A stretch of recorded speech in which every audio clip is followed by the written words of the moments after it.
Halo semuanya, selamat datang. Perkenalkan, nama saya Syamira Alifan India Prasetya dan hari ini akan menunjukkan tutorial proses Procure to Pay di Odoo 16. Oke, jadi proses Procure to Pay atau P2P ini awalnya dimulai dari requisitioning, lalu dari requisitioningnya akan membuat suatu RFQ atau Request for Quotation.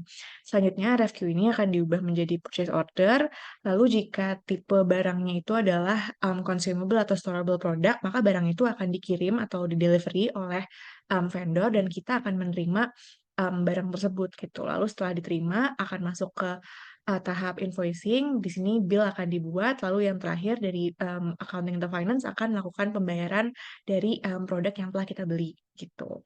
Nah, untuk melakukan proses procure to pay ini, saya sudah menyiapkan suatu skenario. Di sini skenarionya, jadi PT Wijaya Kusuma ini adalah perusahaan digital advertising dan tengah melakukan maintenance annual untuk jaringan internet di kantornya. Nah, PT Wijaya Kusuma menggunakan jasa dari PT Baznet untuk melakukan pemeliharaan dan pengecekan jaringan dengan anggaran sebesar Rp750.000. Untuk pembayaran servis ini akan dilakukan satu kali di akhir setelah maintenance dilakukan. Nah, karena di sini tipe barangnya yang akan digunakan, yang akan dibeli itu adalah servis atau jasa, maka akan digunakan dua akun untuk proses P2P ini, yaitu Adi Akuntan dan juga Pia Purchase. Itu. Oke, yang pertama kita bisa login dulu ke Odoo 16 untuk ke halaman admin. Nah, di admin ini kita perlu membuat untuk skenario P2P normal gitu ya, yang untuk barang yang storable atau consumable itu membuat sebenarnya 3 akun gitu. Jadi ada Adi akuntan tadi, pihak purchase, dan satu lagi adalah warehouse karena barang tersebut perlu diterima oleh pihak warehouse untuk memastikan bahwa oke barang itu sudah diterima gitu. Tapi karena ini barangnya bentuknya jasa, jadi nanti tidak perlu melalui warehouse gitu. Nah, di sini saya sudah membuat 3 akun, cuman yang kita pakai akan ada 2. Ini Adi Accounting dan juga Pia Purchase gitu. Untuk membuat akun sendiri, teman-teman bisa langsung klik aja tombol new di sini. Lalu bisa dimasukkan nama akun tersebut dan juga emailnya. Nah, yang perlu diperhatikan itu adalah ketika membuat suatu akun baru adalah uh, pembatasan akses yang dimiliki oleh akun sesuai role-nya begitu. Jadi misalnya di sini untuk Adi Accounting karena dia role-nya adalah accounting, maka hanya akan menjadi administrator di modul accounting untuk invoicing gitu. Jadi yang lainnya bisa di-set sebagai user.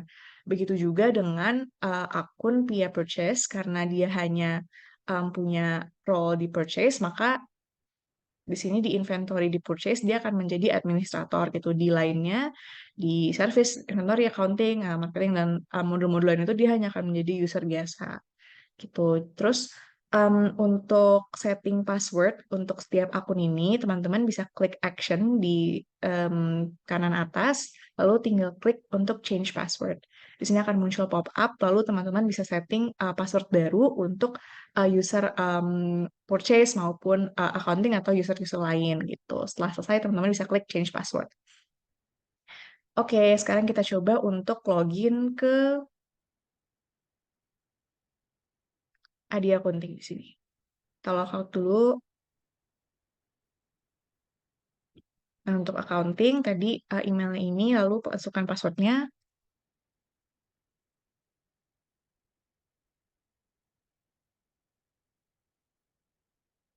Oke, di sini saya menggunakan 2 browser. Untuk yang accounting itu saya menggunakan Chrome dan juga saya sudah login di browser lain di Microsoft Edge untuk via purchase gitu. Jadi untuk proses P2P ini sendiri, kita akan mulai dari pembuatan produk yang akan kita gunakan, yaitu adalah service maintenance gitu. Jadi kita bisa ke modul purchase. Oh ya, teman-teman silakan kalau misalnya belum mengaktifate modul-modul yang akan digunakan pada P2P ini, silakan deactivate. Untuk modul yang digunakan itu di Odoo, kita akan menggunakan modul purchase, invoicing, dan juga jika produknya adalah storable atau consumable akan menggunakan inventory gitu. Jadi di sini kita sudah berada di modul purchase dan kita akan membuat suatu produk baru gitu. Jadi teman-teman bisa ke menu produk, pilih yang produk, lalu klik yang new. Oke, di sini bisa kita tulis untuk nama produknya.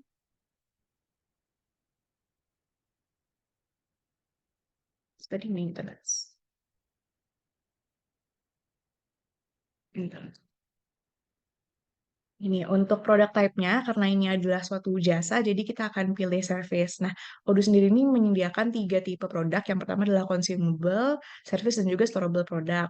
Nah, kalau consumable dan storable produk itu adalah keduanya produk-produk fisik, cuman bedanya kalau consumable ini seperti yang tertulis di sini, mereka tidak di-manage di inventory. Kalau misalnya storable produk, itu akan di-manage di inventory level gitu. Nah, karena ini jasa, kita akan pilih untuk yang service. Lalu untuk price-nya, karena tadi sudah disetting di skenario 750.000, kita tulis saja 750. Untuk cost-nya juga kita set 750. Untuk produk kategorinya, karena ini service, tadi ya kita akan pilih yang all sellable service. Tuh, oke, setelah semuanya terisi, kita bisa save produk ini.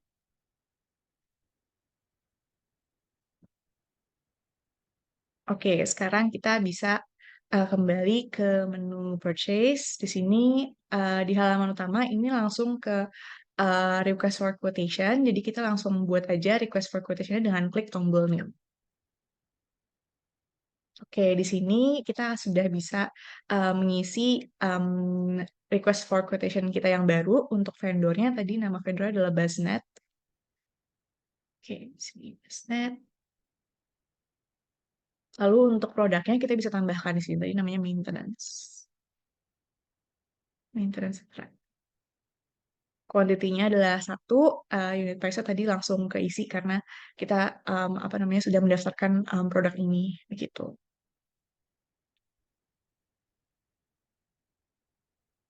Kalau sudah, kita bisa save dulu RFQ-nya. Oke, selanjutnya adalah kita akan mengirim RFQ ini ke vendor. Jadi kita akan klik send by email.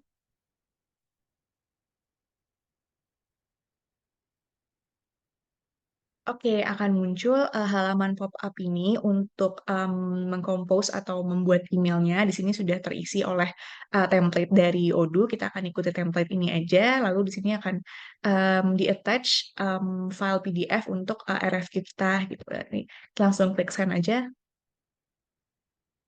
Oke, sekarang terlihat bahwa RFQ ini sudah kita kirim ke email vendor yaitu Basnet gitu. Nah, sekarang kita bisa langsung confirm order ini gitu. Kalau di proses P2P yang um, tipe barang storable atau um, consumable itu kan harus ada yang namanya receive by warehouse gitu ya di bagian delivery ini karena akan ada barang yang masuk ke warehouse jadi perlu diterima oleh staff warehouse gitu. Namun karena tipe barang ini adalah jasa jadi tidak perlu dilakukan receiving oleh staff warehouse. Kita bisa langsung staff purchase bisa langsung menerima atau receive barang ini begitu. Oke, di sini kita bisa langsung klik confirm order. Nah, setelah kita klik confirm order, ini akan berubah menjadi purchase order, dan di sini muncul untuk kolom receive. Nah, kita tidak, karena ini tipe barangnya bukan yang physical alias jasa, jadi kita bisa langsung, staff purchase itu bisa langsung edit sebagai receive-nya satu, begitu. Kita save. Oke, sudah tersimpan, status sudah jadi purchase order, lalu selanjutnya kita akan create bill untuk invoicing dan pembayaran gitu. Jadi kita langsung aja klik create bill di sini.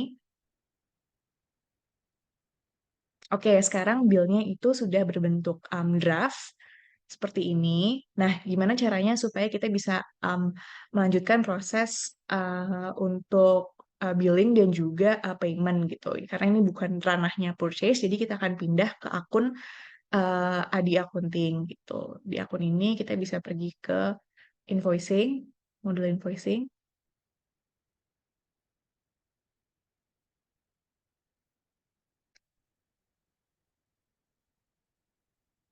Oke, di modul invoicing ini kita bisa pergi ke vendor, menu vendor, dan juga vendor bills. Oke, di sini terlihat untuk yang masih draft, ini yang masih bentuknya slash, dan yang 750.000 kita klik. Oke, di sini terlihat, draft bill yang tadi dibuat oleh, pihak purchase gitu. Di sini kita bisa langsung, mengisi bill date-nya, kita isi aja hari ini, lalu kita bisa klik, confirm. Oke, di sini statusnya yang sebelumnya adalah draft, sekarang sudah menjadi posted. Nah, untuk vendor bill yang sudah posted ini akan kita lakukan, payment gitu. Jadi kita bisa klik register payment di sini. Nah, akan muncul pop-up untuk, meregistrasi, pembayaran. Di sini jurnalnya bisa dipilih, sesuai preferensi atau sesuai kebutuhan. Saya akan menggunakan bank dan juga payment metode-nya manual gitu. Lalu pastikan, apa namanya, amount dan juga payment, date dan memonya itu sudah betul sesuai kebutuhan, lalu kita bisa klik create payment.